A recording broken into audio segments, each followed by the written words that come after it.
సంగతి ఏమవుతుందో వారికి తెలుసా అని అల్లా 8వ అధ్యాయం 34వ వాక్యంలో అల్లా సుబ్హానహు వ తఆలా ప్రశ్నిస్తూ ఉన్నారు.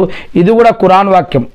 మరి ఈ యొక్క మస్జిదుల గురించి, మస్జిదు ఈ యొక్క ప్రపంచంలో అల్లా యొక్క గృహం మరియు అల్లాని ప్రత్యేకంగా ఆరాధించేటటువంటి ఒక ప్రత్యేకమైనటువంటి స్థలం ఈ యొక్క మస్జిద్. ప్రపంచంలో అతిపెద్ద పాపం అల్లా యొక్క మస్జిదుల నుండి ప్రజలని ఆపడం అని ఇప్పుడు మనం ఖురాన్ వాక్యంలో తెలుసుకోవడం జరిగింది.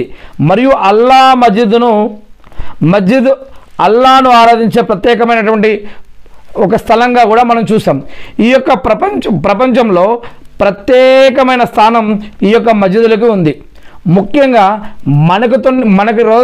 ప్రతిరోజు మనం చూసేటటువంటి, మనకు తెలిసినటువంటి కొన్ని విషయాలు ఏమిటి అంటే, ఈ యొక్క మస్జిదులలో ప్రతిరోజు కూడా 5 నమాజులు జరుగుతాయి.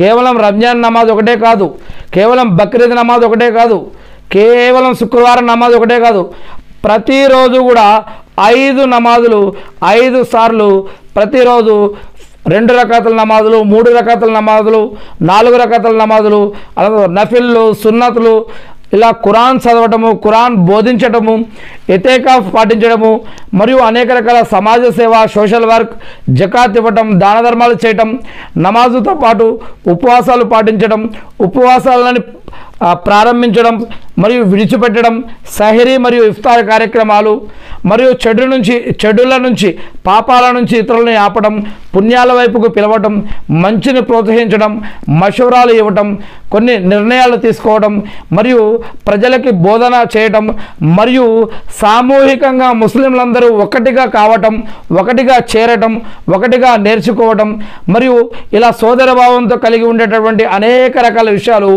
ఈ యొక్క మస్జిదుల ద్వారానే ముఖ్యంగా సమాజంలో మరి జరుగుతుంది. తల్లి ఎలాగైతే పిల్లలకి మొదటి గురువుగా ఇంట్లో ఉంటుందో, స్కూల్లో ఎలాగైతే గురువు గారు ఎలాగైతే పాఠాలు చెప్తూ పిల్లలకి విద్య నేర్పిస్తారో, ఈ యొక్క సమాజానికి కూడా మస్జిదులు ఆ విధంగా తల్లులతోటి గురువులతోటి సమానం అన్నమాట. ఇవి అల్లా యొక్క గృహాలు ప్రపంచంలో. మరియు వీటిని అల్లా ఏమని చెప్పాడు, ఇవి ప్రపంచంలో నా యొక్క గృహాలు, ఈ యొక్క మస్జిదులకు వచ్చేవారు నా యొక్క అతిథులు అని ఇస్లాంలో చెప్పడం జరిగింది. ఎవరైతే మస్జిదులకు వెళ్తారో, మస్జిదులో ప్రవేశిస్తారో వారు అల్లా యొక్క అతిథులుగా అనేక రకాల హదీసుల్లో చెప్పడం జరిగింది. మరి ఈ యొక్క మస్జిదులో మషవరాలు చేస్తారు, పెండ్లి చేసుకుంటారు, జనాజా నమాజ్ చదువుతారు, ఆరోగ్యానికి సంబంధించినటువంటి ఇజామా క్యాంపులు కానీ ఇతర ఆరోగ్య కార్యక్రమాలు కూడా జరుగుతాయి.